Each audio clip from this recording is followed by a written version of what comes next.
FOMC가 이틀 연속으로 조정세를 보였습니다. 연준의 양적 완화 규모 축소 우려가 다시 부각되자 그동안 랠리에 따른 차익 매물이 한꺼번에 쏟아졌습니다. 제임스 블러드 세인트루이스 연방준비은행 총재가 경제 전망 불확실성을 낮춰주는 일부 경제 지표만 나와준다면 10월 FOMC에서 양적 완화 규모를 축소할 수 있을 것이라고 언급한 것도 부담이 됐습니다. 다우지수는 1.19% 내렸고 S&P 500 지수와 나스닥 지수도 각각 0.72%, 0.39% 하락했습니다. 유럽 증시도 미 연준의 양적 완화 축소 우려가 다시 부각되면서 하락했습니다. 영국은 0.44% 내렸고 독일과 프랑스 증시도 각각 0.21%, 0.06% 하락했습니다. 제임스 블러드 세인트루이스 연방준비은행 총재가 연준이 다음 달의 경제 지표를 보고 양적 완화율을 축소할 가능성이 있다고 말했습니다. 그는 9월 FOMC 회의는 양적 완화 축소 여부의 경계선에 있었다며 9월 FOMC 회의 전에 경제 지표들이 부진하게 나옴에 따라 FOMC가 기다려보자며 양적 완화 규모를 유지키로 결정했다고 설명했습니다. 또한 에스터 조지 캔자스시티 연방준비은행 총재는 연방준비제도가 이달 중 양적 완화 규모를 축소할 수 있는 기회를 놓쳤고 이로 인해 정책 신뢰성에도 타격을 입게 될 것이라고 주장했습니다. 미국 하원이 20일 버락 오바마 대통령의 건강보험 개혁안 이른바 오바마 케어 예산을 폐기하는 법안을 통과시켰습니다. 공화당이 다수당인 하원은 이날 오바마 케어 시행을 위한 예산을 전액 삭감하는 안과 연방정부 부채 한도를 12월 중순까지 일시 증액해주는 법안을 표결에 붙여 찬성 230표, 반대 189표로 가결 처리했습니다.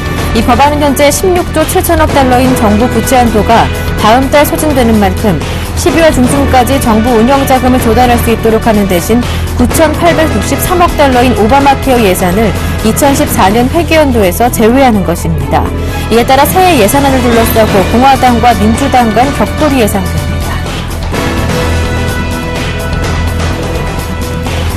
미국 연준은 17일에서 18일 있었던 FOMC에서 매월 850억 달러에 달하는 자산 매입 규모를 당분간 유지하겠다고 밝혔습니다. 연준의 달러화 공급 정책이 당분간 유지될 것으로 보이자 달러 가치는 하락했고 달러 인덱스도 80.06을 기록하며 지난 2월 이후 7개월 만에 최저치로 떨어졌습니다. 블룸버그 통신은 21일 미국 달러화 약세로 다른 주요국 통화 가치가 오르자 통화 전쟁이 다시 촉발될 수 있으며 증시가 급등했던 아시아가 더 어려운 시기를 맞을 수 있다고 보도했습니다. CNBC도 시장 예상을 뛰어넘은 연준 결정이 국가 간 통화 정책을 재점화할 수 있다고 전망했으며 전문가들도 연준의 QE 유지 결정이 일본과 같은 다른 선진국 중앙은행을 자극할 수 있다고 우려했습니다. 22일 실시된 독일 총선에서 앙겔라 메르켈 총리의 기독교 민주당과 기독교 사회당 연합이 승리해 메르켈 총리의 3선이 유력한 것으로 출구조사 결과 드러났습니다. 출구조사 결과에 따르면 기민기사당 연합은 득표율 42%를 기록했고 제1야당인 사회민주당의 예상 득표율은 26%대로 집계됐습니다. 한편 자민당의 득표율은 최대 4.7%로 5% 규정에 못 미치는 것으로 집계돼 보수연정이 해체되고 기민기사당 연합과 사회민주당이 손잡는 대연정 가능성이 커졌습니다. 독일 총선이 치러짐에 따라 유럽연합의 주요 정책들이 탄력을 받을 것으로 보입니다.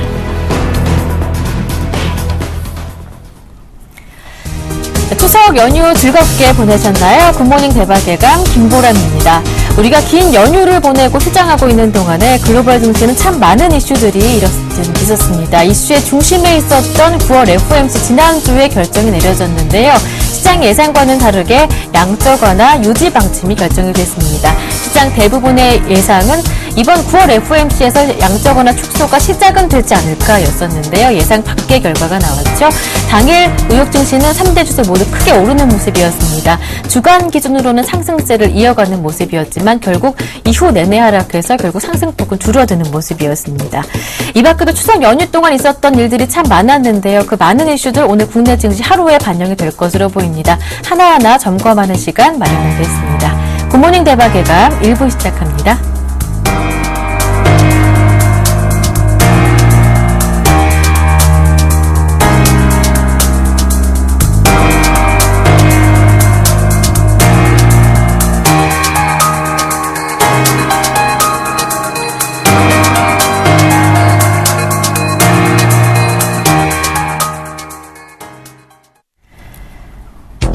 미국 연준이 지난주 열린 9월 FOMC에서 양적 완화 유지 방침을 내렸습니다. 이에 따라 출구 전략 불확실성은 여전히 상존하는 가운데 이후 발표될 경제 지표들에 이목이 집중되고 있습니다.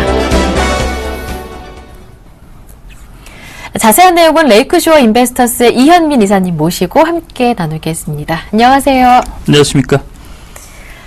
네, 먼저 지난주에 마감된 뉴욕 증시와 유럽 증시부터 마무리를 해보겠습니다. 정리를 해볼 텐데요. 뉴욕 증시가 FOMC 결과가 나왔던 당일에는 크게 올랐지만 이후 내내 이틀 내내 내리는 모습이었습니다. 다시 출구 전략 불확실성이 수면 위로 떠오르는 모습이었는데요. 어떻게 마감됐는지 정리해보겠습니다.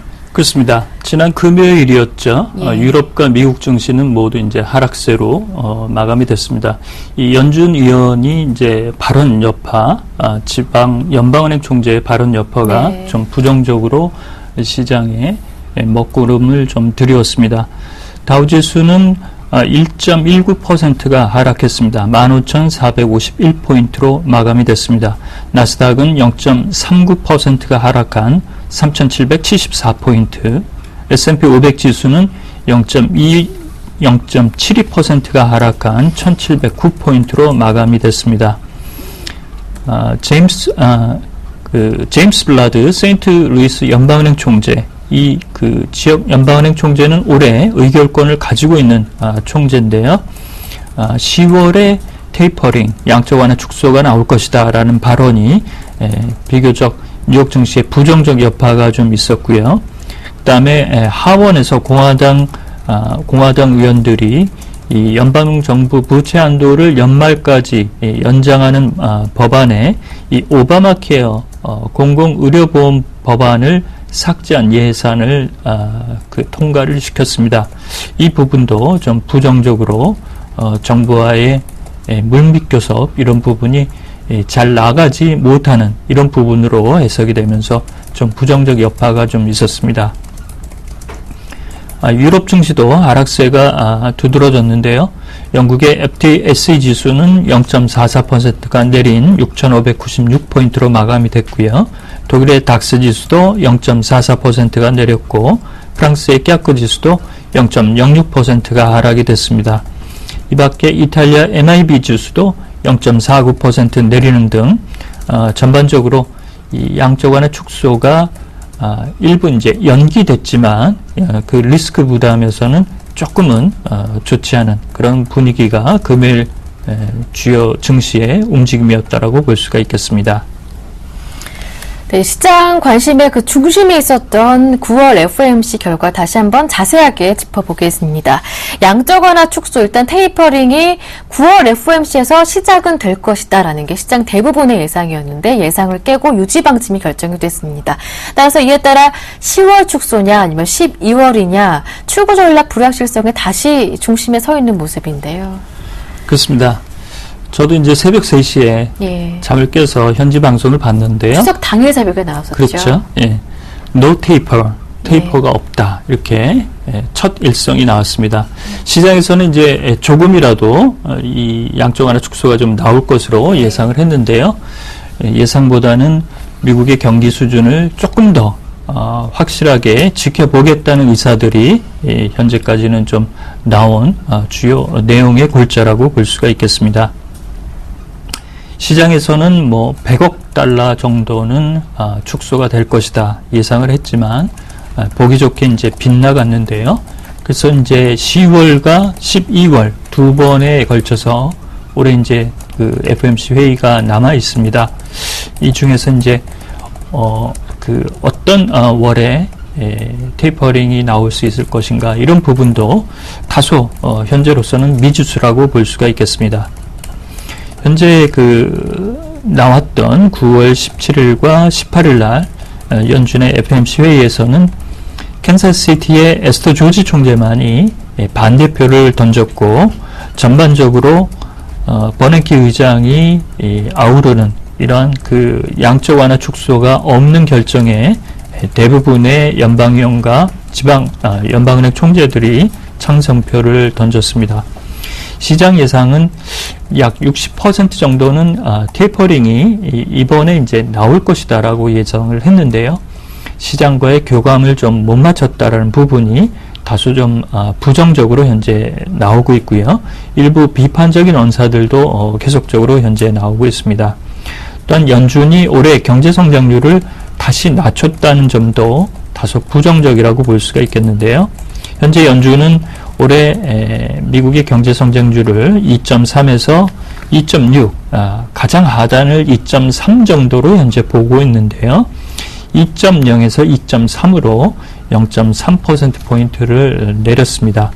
전반적으로 경기 지표에 확실한 개선이 나타나기 전까지는 연준이 움직이지 않겠다라는 것이 이번 FOMC 회의에서 나온 메시지라고 볼 수가 있겠습니다.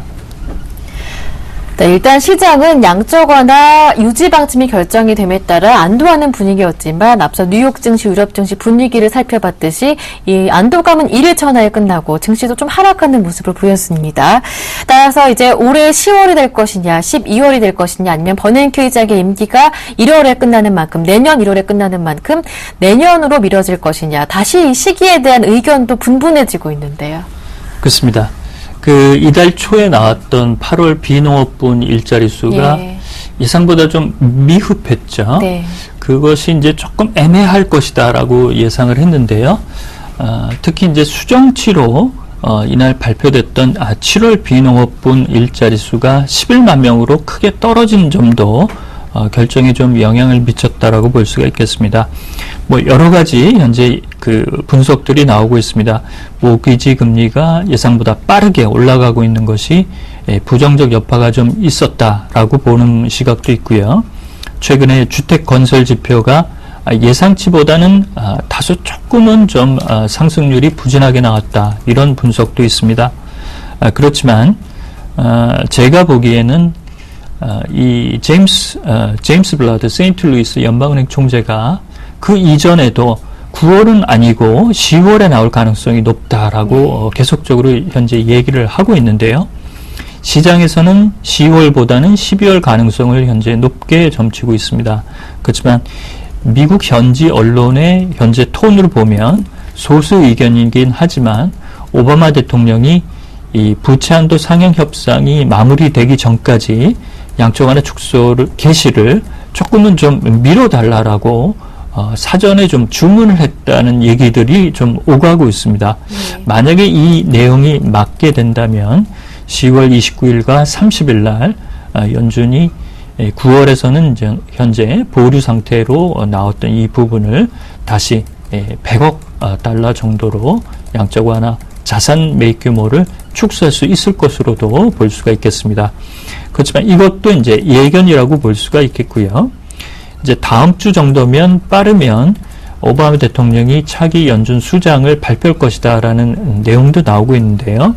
현재 서머스 전 재무장관이 낙마를 했기 때문에 옐런 현재 부의장이 유력하다라고 보도가 되고 있습니다.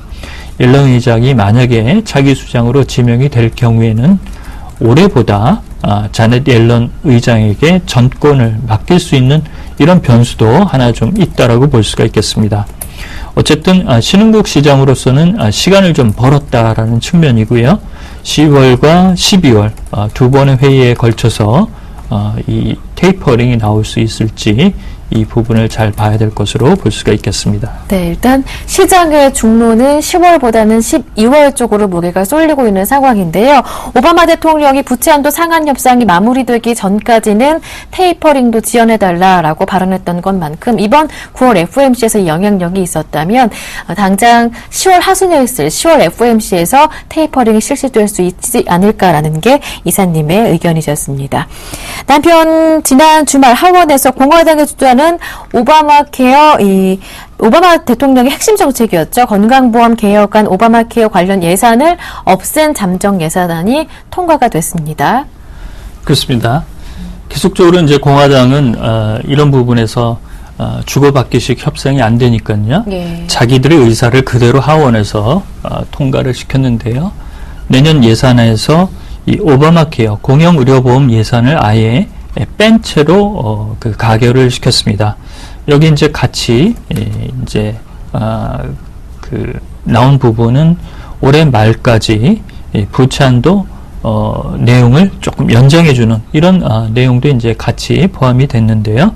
그렇지만 이제 상원에서 이 법안이 그대로 올라가서는 민주당 의원들이 비토를 놓을 것이 거의 확실시 된다라고 볼 수가 있겠습니다.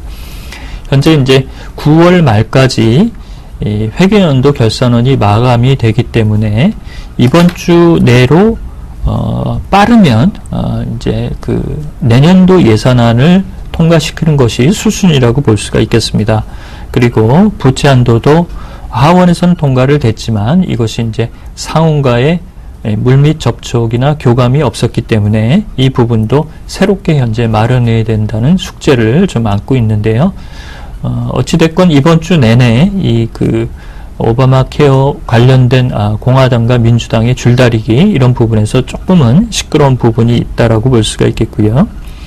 이번 주는 뉴욕 연방은행 총재인 윌리엄 더들리 총재와 찰스 에반스 시카고 총재, 그 다음에 애틀란타의 데니스 로카트 총재, 이 중에서 시카고와 뉴욕 연방은행 총재는 올해 의결권이 있는 그런 지역 연방은행 총재들이 이번 주 연설이 잡혀 있습니다. 그래서 FOMC 의사록이 나오기 전에 이런 분위기를 조금 파악할 수 있는 부분이 되겠습니다. 다만 이제 비둘기파로 분류가 되기 때문에 시장의 부정적 영향은 제한적이지 않을까라고 볼 수가 있겠습니다. 네. 지난주 글로벌 증시에서 FOMC보다도 또 관심을 받았던 것이 독일의 총선이었습니다. 22일에 치러졌던 독일 총선, 결국 시장이 예상했던 것처럼 집권 여당이 압승을 거두면서 앙겔라 메르켈 독일 총리의 3선 연임이 거의 확실시됐습니다. 그렇습니다. 저희가 이제 추석 바로 전날 그 예상을 조금 다뤄드렸는데요. 뚜껑을 현재 열어본 결과로는 무난하게 메르켈 총리가 3선에 오를 것으로 현재 예상을 하고 있습니다. 선거가 지난 일요일 날 마감이 됐고요. 출구조사를 통해서 현재 나온 부분은 그 메르켈 총리의 기독민주당이 종전의 40% 지지율에서 조금은 더 올라간 것으로 현재 집계가 되고 있습니다. 다만 현재 현재 집권 여당의 파트너죠. 자유당은 5%를 못 넘기는 이런 수순으로 나오고 있어서 연정 파트너의 일부 변동도 좀 있을 것이다라는 예견도 독일 현지 분위기라고 보겠는데요. 아직까지 메르켈 총리는 연정 파트너를 고르는 부분은 너무 이르다라고 해서 말을 좀 아끼고 있는 상태입니다. 따라서 전체 의석수 606석 중에 300석 정도는 현재 가져가는 기독민주당과 기독사회당이 무난하게 나올 수 있을 것으로 보이는데요. 오늘 오전과 오늘 오후에 이런 속보가 계속적으로 우리 시장에도 나올 수 있을 것으로 볼 수가 있겠습니다. 이렇게 되면 이제 메르켈 총리가 2017년까지 4년간의 임기를 다시 이제 보장을 받게 돼서 12년간 임기를 마치게 되면 12년간 봉직이 되는데요. 이는 영국의 대처 수장이 11년간 봉직한 것보다도 1년이 더 늘어난 수치로 보면 가장 장수 총리의 하나로 등극이 될 전망이라고 보겠습니다. 네. 글로벌 이슈 진단 여기에서 마무리하겠습니다. 레이크쇼 인베스터스의 이현민 이사님과 함께했습니다. 고맙습니다.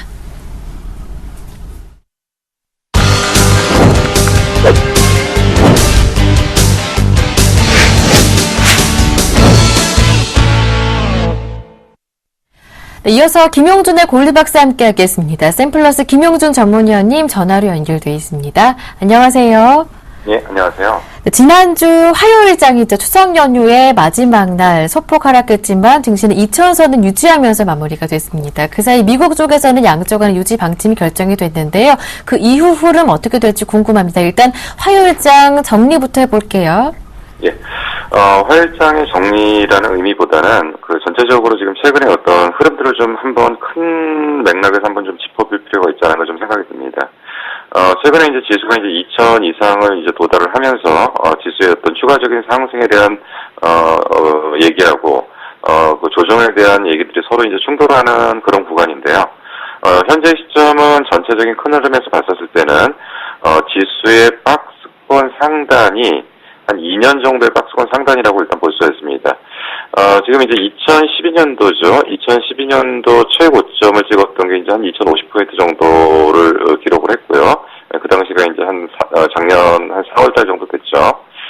그리고 이제 계속적으로, 이제 올해, 작년에도 이제 5월, 9월, 11월 뭐 이런 식으로 해서 계속 2천에는 근접을 했지만, 결국 앞에 박스권 상단을 돌파하지 못하는 흐름을 좀 보였고요. 2013년도에는 전체적으로 이제 지수 2000포인트 위에서의 어떤 지수를 구경하기가 쉽지 않았었는데, 최근에 이제 강하게 올라오면서, 다시금 이제 2012년도의 박스권에 지금 상단 정도로 지금, 유지를 하고 있다라고 일단 볼 수가 있습니다. 그러면 최근에 이제 이런 지수가 이제 강하게 움직였던 가장 큰 상승의 배경은 뭐냐? 결국은, 경기 회복이라는 부분이 이제 전면적으로 좀 부각이 됐던 부분이죠. 2013년도 연초를 가장 억눌렀던 것은 결국 이제 뱅가드 펀드의 어떤 그 주식 청산 매도 물량이 지금 장을 지배를 했었고요. 또 한 가지 부정적인 부분들이 좀 그 분위기를 형성했던 것은 결국 유동성 논란이라는 부분이 있었는데 결국 이제 양적 완화 규모 축소 언제 하느냐에 대해서 올해 6월부터 굉장히 이제 그 시장에 혼란을 좀 줬었는데 최근에 지수가 강하게 상승했던 가장 큰 배경은 결국 유동성 논란에 대한 휴식기에 좀 진입을 하면서 결국 이제 경기 회복이라는 부분이 전면적으로 부상을 했던 부분들이 가장 크지 않았나 볼 수가 있습니다. 수급적인 부분에서는 최근에 이제 강하게 상승했던 부분에서는 두 가지 펀드가 이제 동시에 좀 움직인 걸로 일단 판단이 됩니다. 파생과 연결된 한머니 펀드가 지금 일단 선물 옵션 만기를 겨냥해서 좀 움직였던 부분들이 분명히 확인이 됐던 부분이고요. 그리고 이제 미국의 장기 펀드 쪽에서 종목별 접근을 통해서 어느 정도 턴하고 있는 종목들을 중장기적으로 좀 사들어오는 이런 부분들이 두 가지가 맞물리면서 향후 시장을 상당히 긍정적으로 여지껏 만들었다고 일단 볼 수가 있습니다. 거기다가 이제 여기서 이제 상승을 주도했던 종목이 이제 뭐냐 결국 이제 주도주 찾기인데요. 대부분의 지금 사람들이 생각할 때 지금 주도주를 갖다 삼성전자하고 현대차로 좀 분석을 하는 경우들이 좀 있습니다. 물론 8월 이후에 지수를 강하게 끌어올렸던 가장 큰 종목은 뭐냐면 삼성전자가 8월 초부터 16% 정도 상승을 했고요. 현대차 역시도 같은 기간 동안 한 20% 정도 상승을 하니까 전체적인 지수를 이쪽에서 끌어올렸다라고 일단 볼 수가 있는데 그거보다는 더 많은 상승폭을 유지했고 그리고 조금 더 화려했던 쪽은 서해주 쪽에서의 어떤 변화들이 큰 변화가 좀 나타났다고 볼 수 있습니다. 철강 쪽이 전체적으로 한 20% 정도 상승을 했고요. 화학주가 한 22% 그리고 건설이 단기적으로 8월 말 이후 한 달이 안 되는 정도에 한 17% 정도 급등을 했고 조선 같은 경우는 현대중공업이 8월 동안에 8월 이후부터 현재까지 한 50% 정도 상승, 대우조선이 한 40% 정도 상승, 삼성중공업이 32% 정도 상승. 그러니까 지금 철강, 조선, 화학, 건설 쪽이 한 단계 레벨업하면서 삼성전자라는 종목이 6월 이후에 하락을 폭을 키웠다가 삼성전자가 제자리에 돌아왔고 현대차가 약간의 앞에 부분의 고점을 상향 돌파하면서 지수는 전체적으로 2000포인트를 상승 전환했던 것이 가장 컸기 때문에 이번에 지수를 상승으로 이끌었던 것은 삼성전자하고 현대차로 보기보다는 소외주 쪽에서의 어떤 강한 상승이 전체적인 장을 좀 지배했다고 볼 수가 있습니다. 자, 그러면 여기서 또 나타났던 또 한 가지 현상이 뭐냐면 지수가 반등하면서 중소형주하고의 굉장한 괴리 현상이 좀 벌어졌습니다. 정확하게 8월 23일 이후 현재까지 수급적인 측면에서 기관이 코스닥 중심으로 4,200억 정도 매도를 했기 때문에 엄청난 양을 매도를 했고요. 같은 기간 동안 외국인들은 크게 매도 물량이 출해되질 않았는데 종목별로는 매도를 크게 했던 것도 있지만 전체적인 어떤 시장 기준으로 봤을 때는 외국인은 매도가 없었다고 일단 볼 수가 있습니다. 그러면 기관의 매도를 어떤 측면에서 이해를 해야 될 것이냐? 이 부분에 대해서 좀 심각하게 좀 생각을 해야 될 거군요. 결국 기관들이 강하게 지금 매도를 했던 가장 큰 이유는 결국은 리밸런싱이라고 볼 수가 있습니다. 결국 이것은 무슨 얘기냐면 자산 배분 비율을 유지한다 뭐 이런 식으로 표현을 할 수가 있는데요. 결국 이 얘기는 뭐냐면 전체적인 포트폴리오 안에서 중소형주에서 강하게 올라온 것들은 좀 팔아서 현금을 좀 챙겼고요. 차익을 좀 실현시켰고요. 그리고 하락한 것에 대해서는 지금 서서히 매수를 하거나 매수를 준비하고 있는 이런 부분이라고 일단 볼 수가 있습니다. 뭐 예를 들면 이런 것들이겠죠. 대표적으로 최근에 가장 많이 올라왔던 게 서울반도체인데 서울반도체에 대해서는 최근에 매도가 기관에서 좀 집중되고 있다. 뭐 평화종공 같은 것도 역시 같은 맥락이고요. 그리고 또 IT 쪽에서 많이 올라왔던 것들, 내지는 그동안 어떤 시장을 선도했던 어떤 엔터주나 이런 것들, 그래서 뭐 파라다이스, SFA, KH바텍, KG 이니시스, 모드투어, 한글과 컴퓨터 이런 것들이 대표적인 기관의 매도 종목이라고 일단 볼 수가 있습니다. 대부분 하락이 좀 멈춘 종목들도 좀 있고요. 그리고 이제 바닥권에서 서서히 턴을 하는 종목들도 전체적으로 정리가 좀 되고 있습니다. 뭐 이런 쪽에서 전체적으로 그 기관들의 최근의 매도는 리밸런싱이라고 이해를 할 수가 있는 거고요. 결국은 웬만큼 기관들의 매도가 이제 마무리된 걸로 일단 판단이 되기 때문에 향후 장세는 새로운 변화가 좀 예상이 되는 그런 시점입니다. 그래서 지금 이제 향후 장세는 이제 세 판짜기를 지금 준비하고 있다라고 일단 볼 수가 있습니다. 어떤 측면에서 좀 봐야 되냐면 대형주 중심으로는 결국은 그 앞부분에서 말씀드렸던 종목들이 강하게 올라왔기 때문에 추가적으로 더 상승하기에는 지금 현재는 좀 속도나 시간에 좀 문제가 좀 필요하기 때문에 조정이라는 것이 어차피 불가피할 수밖에 없다라고 일단 볼 수가 있습니다. 거기다가 지금 이제 외국인의 수급 변화가 좀 예상이 지금 되고 있습니다. 외국인들이 지금까지는 강하게 실질적으로 썼다가 최근에 프로그램 매수에 좀 의존하고 있는데, 지난 시간에도 한번 말씀드린 것처럼, 프로그램 매수가 콘텐츠 상태에서 백오데이션으로 넘어가게 되면, 프로그램 매도화될 가능성이 있기 때문에, 외국인들의 수급 변화는 예상되는 시점이고요. 그리고 예정된 악재가 좀 다시 부각될 가능성이 좀 상당히 큽니다. 단기 급등과 가격 부담에 대한 부담도 있지만은 결국 이제는 다시금 유동성에 대한 논쟁이 다시금 시장에 전면적으로 확대될 가능성이 있고요. 미국의 이제 양쪽 완화 규모 축소 시기에 대한 얘기의 논의가 아니라 이제는 미국에서의 다시 재정 적자에 대한 부분들이 재정 적자에 대한 문제가 본격적으로 부상할 가능성이 좀 있다라는 부분들은 예정된 악재로 좀 받아들일 수 있을 걸로 일단 판단이 됩니다. 그래서 지금 이제 종목별로는 향후 장세는 재평가가 지금 준비가 좀 되고 있는데요. 향후 분명한 것은 종목별 수익률 게임은 진행이 예상됩니다. 종목별 수익률 게임이 예상되고 있고요.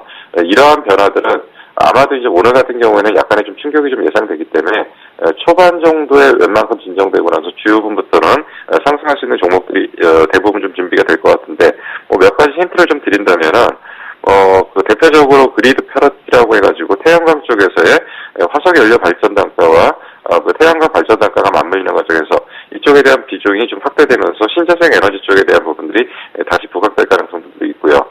그리고 이제 기존의 조정폭이 좀 깊었던 장비주들, 그리고 본격적으로 성수기에 진입하는 IT 관련 부품주들에 대한 부분들도 이러한 쪽에서의 어떤 재평가를 통해서 새로운 주가 형성들이 되면서 이쪽에 대한 종목별 수익률 게임이 진행될 가능성이 상당히 크다라는 관점에서 접근하시는 것이 향후 장세를 대비하는 가장 중요한 기준이 아닌가 판단이 됩니다. 오늘 준비한 순서는 여기까지 하도록 하겠습니다. 네, 이렇게 추석 연휴 전까지 지금까지의 흐름을 정리를 해보고 앞으로의 흐름을 전망해 봤는데요. 앞으로는 대형주 중심의 상승 국면장은 조금 마무리되지 않을까. 외국인들의 수급에도 변화가 예상된다 말씀해 주시면서 다만 종목별로의 움직임이 뚜렷해질 것이다 전망해 주셨습니다. 지금까지 김용준 전문위원님과 함께했습니다. 고맙습니다. 네, 감사합니다.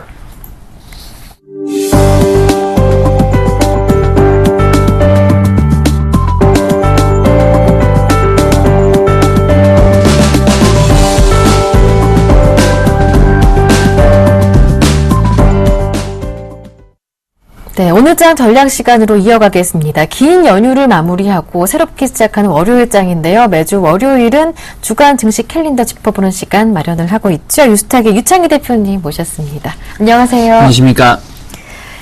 네, 증시 캘린더 먼저 살펴보기 전에 지난주까지 국내 증시 흐름 좀 정리부터 해보고 넘어가겠습니다. 네, 지난주 엄밀히 따지면은 개장일이 이틀밖에 안 됐기 때문에 큰 의미는 두긴 좀 힘들지만 전체적으로 이제 연휴를 앞둔 상황에서 FOMC 회의에 대한 눈치 보기 장세가 좀 연출되면서 마감됐다는 부분들. 코스피는 어찌 됐든 2,000포인트가 지지 여부를 좀 확인할 수 있었던 한 주였고요. 그리고 코스닥은 조금 지지부진한 모습으로 마감됐었는데 이러한 것이 이제 오늘부터 좀 본격적인 방향이 나오지 않을까 생각 좀 하고 있습니다. 네, 지난주까지는 눈치 보기 장세였지만 모든 이슈가 마무리되고 연휴도 마무리됐습니다. 오늘부터는 좀 뚜렷한 움직임이 나오지 않을까 전망을 해주셨는데요. 그 중심에 있을 경제 지표들 어떤 일정들로 배분이 돼 있는지 정리를 해보겠습니다. 네, 일단 오늘 같은 경우는 미국 9월 제조 PMI 지수가 발표를 앞두고 있고요. 그리고 내일은 이제 이제 미국 케이스 실러 주택지수, 그리고 미국 9월 컨퍼런스 보드 소비자 신뢰지수하고 미국 9월 리치먼드 여는 제조업지수가 발표를 앞두고 있고요. 9월 25일 수요일에는 미국 주간 모기지 신청 건수, 미국 8월 내구재 주문, 그리고 미국 8월 신규주택 판매지수가 발표를 앞두고 있고요. 9월 26일 목요일에는 미국 2분기 GDP 성장률 확정치, 그리고 미국 주간 신규 실업 청구 건수, 그리고 미국 8월 잠정주택 판매 결과치가 발표를 앞두고 있고요. 금요일 같은 경우는 이제 미국 8월 개인 소비 소득 동향, 미국 9월 미시건대 소비자 신뢰지수, 그 일본 같은 경우는 8월 금연 소비자 물가지수 발표를 좀 앞두고 있습니다. 네, 그렇다면 이번 주 일정 중에서 투자자분들이 좀 유심 있게 봐야 할 것들 어떤 일정들이 있는지 좀 정리를 해보면서 이제 다시 양적완화 축소에 대한 부담감이 시장에 존재를 하게 됐습니다. 앞으로 국내 증시 흐름 어떻게 보시는지 전략까지 모두 한꺼번에 세워보겠습니다. 네, 일단 뭐 오늘 같은 경우는 이제 미국 9월 제조업 PMI 지수를 좀 관심 있게 보셨으면 좋겠고요. 네. 내일 같은 경우는 미국 케이스 실러 주택 지수하고 9월 컨퍼런스 보드 소비자 신뢰 지수를 좀 관심 있게 보셨으면 좋겠고요. 그리고 이제 9월 리치먼드 여는 제조업 지수, 미국 주간 모기지 신청 건수, 그리고 미국 8월 내구재 주문 건수하고 신규 주택 판매 지수를 좀 관심 있게 보셨으면 좋겠고요. 목요일 같은 경우는 2분기 GDP 성장률 확정치하고 그 미국 주간 실업 청구 건수를 좀 관심 있게 보셨으면 좋겠고요. 그리고 금요일 같은 경우는 이제 미시건대 소비자 신뢰 지수하고 미국 개인 소비 소득 동향을 좀 관심 있게 보시면 좋지 않을까 생각을 좀 하고 있습니다. 네, 그렇다면 이번 주 전략 어떻게 세워볼까요? 일단 이번 주 전략은 제가 보기에는 어쨌든 지난 금요일에 미국 증시가 좀 큰 폭으로 좀 하락을 했어요. 양적완화 축소에 대한 부담감으로. 그래서 이런 양적완화 축소에 대한 부담감이 이번 주에 시장을 좀 흔들 수 있다. 특히 이번 주에는 여는 총재들의 그 기자회견이라든지 연설을 좀 여러 가지 앞두고 있기 때문에 그런 변동성이 확대될 수 있다라는 거 열어놓고 대응하셨으면 좋겠고요. 그러기 위해서는 일단은 제일 중요한 건 외국인 선물 매매 등에 좀 중요하다. 지난주에도 이런 말씀 좀 드렸는데, 특히 이번 주에 이게 왜 중요하냐면은, 어쨌든 월말에 대한 윈도우 드레싱 효과가 있을 수 있느냐, 없느냐를 좀 가늠할 수 있는 하나의 포인트가 될 수 있기 때문에 좀 관심 있게 보셨으면 좋겠고요.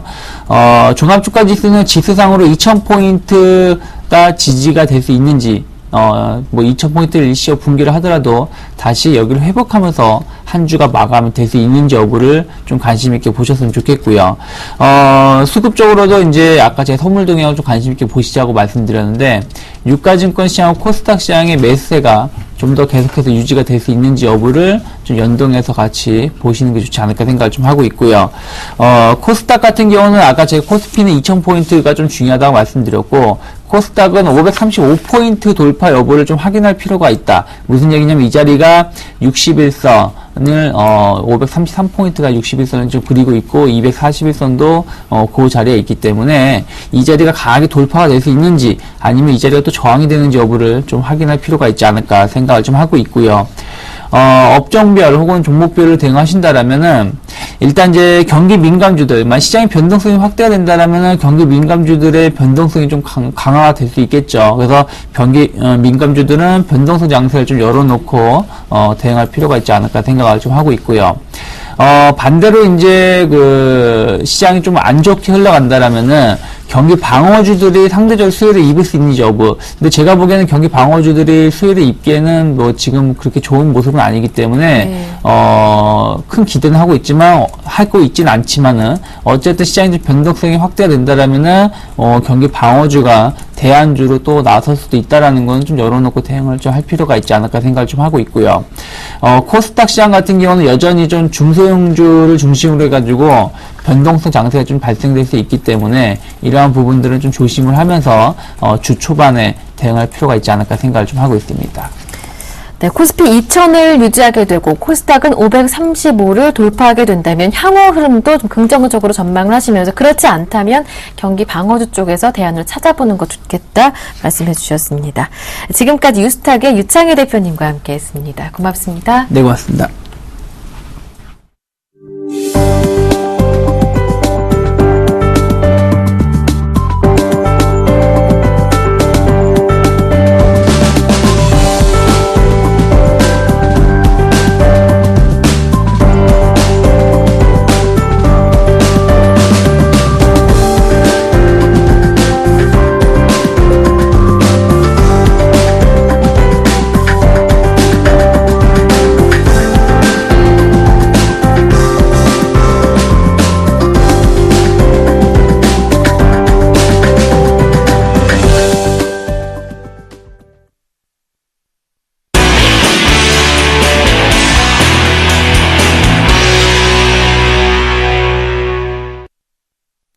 네, 색다른 시각으로 글로벌 이슈 그 숨은 의미를 찾아내보는 시간입니다. 김동섭의 일당백 함께 하는데요. IM투자증권 김동섭 이사님 모셨습니다. 안녕하세요. 네, 안녕하세요. 네, 김동섭의 일당백 그 첫 번째 라운드 바로 출발합니다.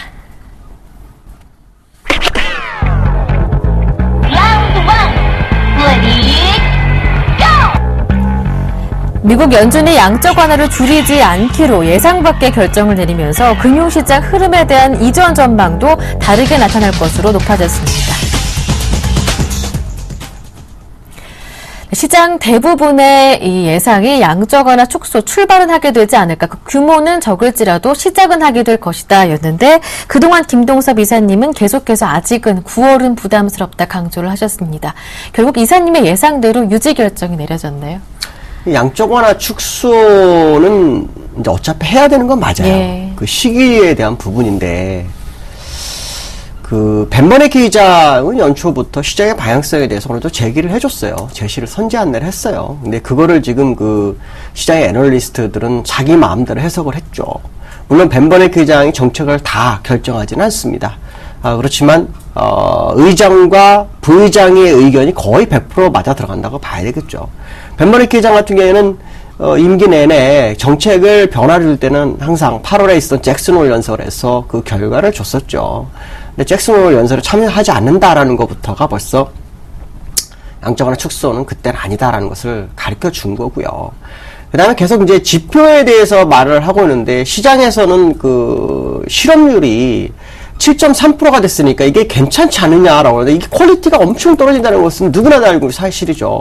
특히 그 부의장 같은 경우에는 그 고용의 완전 고용을 원하고 있는 사람이기 때문에, 그 지금의 7.3%는 한 660만 명 정도가 구직을 포기한 상태에서 나타났기 때문에 이걸 신뢰하기는 굉장히 어려운 상황이죠.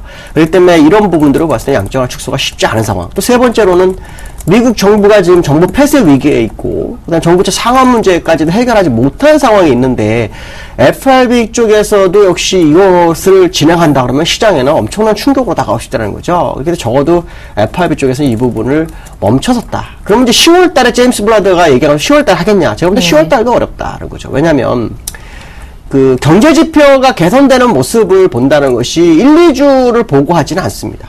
보통은 3개월에서 4개월 정도를 보죠. 그렇다면 이번에 그 경제지표가 어느 정도 개선되고 있지만 그것이 만족치 못하다 그러면 앞으로 3개월은 더 보겠다라는 얘기가 될 것이고, 그 다음에 10월 달에 벤버네키 의장이 이번에 그 연설을 하면서 기자회견이 없을 거다라고 얘기를 했습니다. 그 얘기는 현재 정책 기준을 유지하겠다라는 거 똑같은 얘기죠. 원한다면 10월 말에 하겠다고 하지만 결국 그것도 시장 여론에 떠밀려서 가겠다 정도지 정책을 변화를 주기 어렵다는 거죠. 그 다음에 중요한 건 뭐냐면, 벤버네키 의장이 만약에 임기를 그만두는 상황이라면 차기 연준 의장한테 그 정책을 줘야지, 미리 정책을 바꾸어서 차기 의장이 이러지도 저러지도 못하게 하는 상황은 만들지 말아야 한다. 네. 그렇다면 현재 상황에서는 올해는 물 건너간 것이 아니냐라는 생각을 해봐야 될 것 같습니다. 네, 일단 9월은 부담스럽다 계속 강조를 해주셨었고요. 그리고 제임스 블라드 세인트루이스 연준 총재는 10월 가능성을 내놓았습니다. 이것도 부정을 하셨습니다. 일단 버냉키 의장의 임기가 내년 1월에 마무리가 되기 때문에 차기 연준 의장이 바통을 이어받게 되는 내년에 테이퍼링이 실시되지 않을까라는 게 이사님의 전망이십니다. 두 번째 라운드 바로 출발합니다.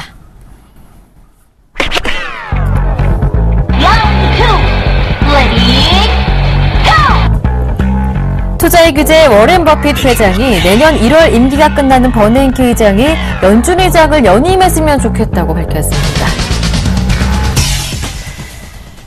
네, 9월 FOMC만큼이나 출구 전략만큼이나 이 차기 연준 의장에 대한 문제도 논란의 중심에 서 있습니다. 서머스 전 장관이 이 자리를 고사하게 되면서 이르면 다음 주에 이 오바마 대통령이 옐런 부의장을 지명하게 될 순서에 있는데요. 이러한 상황에서 버핏 회장은 버냉키 회장이 연임을 했으면 좋겠다라고 말하면서 그의 QE 정책에 대해서 높은 점수를 매겼습니다.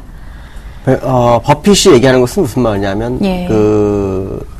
연준이 세계 최고의 헤지펀드다라는 얘기를 합니다. 무슨 말이냐면, 양적 완화를 함으로 인해서 벌어들이는 수입이 약 한 800억 불 정도 이것을 미국 재무부에 좀 벌어주고 있다라는 거죠. 그러니까 그가 실제로 그 야구 게임으로 보면 이제 4할타자에 해당되는 사람인데, 이런 사람을 재임용을 해야지 이런 사람을 내보내서는 안 된다라는 얘기를 하거든요. 근데 벌써 여론은 일단 벤버네키 의장이 할 수 없는 상황으로 가 있습니다. 일단 이건 좀 어려울 것 같고요. 다만 이제 차기 의장에 대해서 버핏 같은 경우는 이제 아무도 생각을 하지 않는다라는 얘기를 했는데, 차기 의장의 잔해 연락이 될 것이냐에 대한 부분인데 제가 볼 때 확률이 굉장히 높습니다. 왜냐하면 지금 민주당과 공화당에서는 그 사람을 거의 뭐 지명하다시피 얘기가 좀 나오고 있기 때문에 네. 그 사람이 될 확률이 높다. 벤버네키 의장보다 더 이 사람이 양적 완화를 더 지속할 확률이 높습니다. 왜 그러냐면 이 사람은 인플레이션과 고용에 대한 부분을 얘기를 하고 있거든요. 특히 그 실업률을 많이 낮춰서 고용의 어떤 완전 고용을 원하는 사람 중에 한 명이었죠. 이 사람은 옛날에 그 2007년도죠. 부동산 버블에 대해서 미리 경고를 줬고, 그것이 지금 현재의 상황에서 맞췄는데요. 이 자네 델런 남편도 만만치 않은 사람입니다. 그래서 아마 조언을 상당히 많이 받을 것 같은, 남편이 그 노벨 경제학 수상자거든요. 그래서 아마도 부부가 아마 도움이 될 수 있는 그런 상황이라고 판단되기 때문에 자네 옐런 가능성을 열어두고 보셔야 될 것 같고요. 벤버네키 의장이 연임하기는 너무 늦었다. 무슨 말이냐면 시장의 공론화를 만드는 과정이 보통은 여름 정도부터 진행이 됐어야 되는데 그 시기를 놓쳤기 때문에 벤버네키가 아마 다음에 다시 연임하기는 쉽지 않고 아마 임기를 다른 사람한테 넘겨줄 확률을 열어두고 보시는 게 좋을 것 같고요. 그것이 이제 그 매파가 아닌 비둘기라면 상관이 없고, 매파라면 약간 시장에 어려움이 되는데 그 매파 중에 강력한 매파가 레리 서머스였는데 그가 스스로 고사를 했기 때문에, 또 시장과 그 의원들, 상원의 하원들은 거의 다 지금 양적 완화를 현재 지지하는 상황입니다. 그래서 이런 부분을 본다 그러면은 자네 델런 가능성을 열어두고 벤버네키 의장을 일단 잊혀져가는 사람으로 봐야 되지 않나 이렇게 판단하고 있습니다. 일단 버핏 회장의 의도도 그동안 연준이 취해왔었던 양적 완화 정책에 대해서 호평을 내는 것으로 보입니다. 옐런 부의장 차기 의장 되는 것 거의 확실시가 됐지요. 마지막입니다. 세 번째 라운드 출발하겠습니다.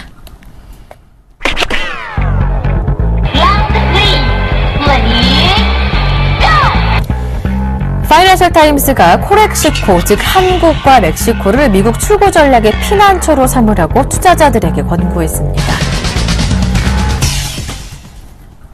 네, 글로벌 시장에서 계속해서 한국에 대한 차별화, 호평이 쏟아지고 있는 가운데 이제 코렉시코, 일명 한국과 멕시코를 지칭하는 말까지 나온 상황입니다. 9월 FOMC에서 양적 완화 유지 방침이 결정되면서 다시 이제 출구 전략 불확실성이 글로벌 시장에 잠재하게 됐는데요. 이런 상황에서 피난처는 한국이다, 이렇게 꼭 집어서 말을 하고 있어요. 그러니까 한국과 멕시코를 지정하고 있거든요. 근데 예. 그 이유는 여러 가지가 있는데, 첫 번째로 뭐냐면 미국 경제가 살아나고 있을 때 미국 경제를 통해서 이익을 볼 수 있는 나라, 그러니까 대미 수출이 많은 나라를 따진다면 멕시코하고 우리나라죠. 멕시코는 자기네 수출하는 거 3분의 2가 미국 쪽에 있고, 우리나라 한 10% 전후라고 하죠. 그렇지만 이제 자동차라든가 전자제품 굉장히 많기 때문에 그 가치가 상당히 다르다라는 부분. 그 다음에 그 양적 완화를 진행하는 과정 속에서 그 투기성 단기 자금이 우리나라나 멕시코에 들어가지 않았다라는 거죠. 그렇기 때문에 현재 시장에서는 그러한 상황에서 견조한 흐름을 보이고 있는데, 이 투기성 단기 자금이 그 신흥국에 들어가가지고 이번에 양적 축소 과정에서 빠져나가면서 시장을 흔들었기 때문에 이 투기성 단기 자금이 들어가지 않은 우리나라 같은 경우는 굉장히 안정성이 있다라는 거고, 지금 그 부채도 늘지 않은 상황, 또 거기다가 지금 중요한 건 뭐냐면 신흥국들이 주가는 굉장히 많이 끌어올렸지만 유로존의 중국의 경제 침체로 인해서 수출이 부진한 상황이 발생했거든요. 그러면서 경상수지가 적자가 됐는데 오늘 경상수지를 흑자 상태를 18개월 이상 유지하고 있다는 거죠. 이런 부분을 봤을 때는 우리나라가 그들에게는 일단은 피난처로서 아주 투자 가치가 높다라는 얘기를 하고 있고, 멕시코에 대해서는 벌써 주가가 너무 많이 뛰었다. 그러나 우리나라는 저평가됐다라는 얘기를 하는 거 봤을 때는 우리나라가 중심 포인트가 아니냐라고 봐야 될 것 같고요. 중요한 것은 지금부터 외국인들이 얼마나 더 들어올 것이냐에 대한 부분입니다. 왜냐하면 추석 전까지 외국인이 우리나라 진입한 그 거래일수가 18거래일이에요.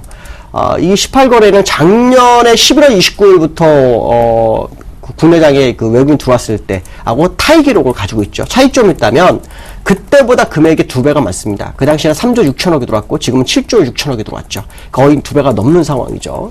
그렇다면 그 이후에 과거 사례를 봤을 때 가장 많이 그 외국인들이 순매수 기조를 유지했던 시점이 21일이 있었고 22일이 있었어요. 그 다음에 34일이 있었는데 22일 같은 경우는 언제냐면 2010년도 9월 달에 있었고요. 그 다음에 21일이 아마 2011년도인가요? 아마 그때 있었던 걸로 지금 기억하고 있고요. 그 다음에 지금 34개월은 1998년도 1월부터 3월이었거든요. 근데 그 시점의 모습을 보면 IMF 때 위기 후에 기회가 왔던 것처럼 우리나라도 위기 후에 기회가 오는 그런 상황이 아니냐라고 판단했을 때 외국인 매수세는 점점 강화될 수 있다. 특히 투기성 단기 자금이 이제서야 우리나라 시장에 관심을 갖는 것이 아니냐라고 판단한다면 지금 어설픈 매수 기조가 끝날 것이다 생각하면 안 되지 않나 이렇게 판단하고 있습니다. 네. 네, 파이낸셜 타임스에서도 멕시코 증시는 이미 많이 올랐고 한국 증시는 저평가됐다라고 꼬집으면서 결국에는 한국을 사라 꼬집고 있습니다. 이런 가운데 외국인들의 매수세도 앞으로 더 많이 들어오게 될 것이다라는 게 김동섭 이사님의 전망이셨습니다. 김동섭의 일당백 여기에서 마무리하겠습니다. 지금까지 IM투자증권의 김동섭 이사님과 함께했습니다. 고맙습니다. 네, 감사합니다. 네, 굿모닝 대박예감 1부 여기에서 마무리하고요. 저는 잠시 뒤 2부로 돌아올게요. 고맙습니다.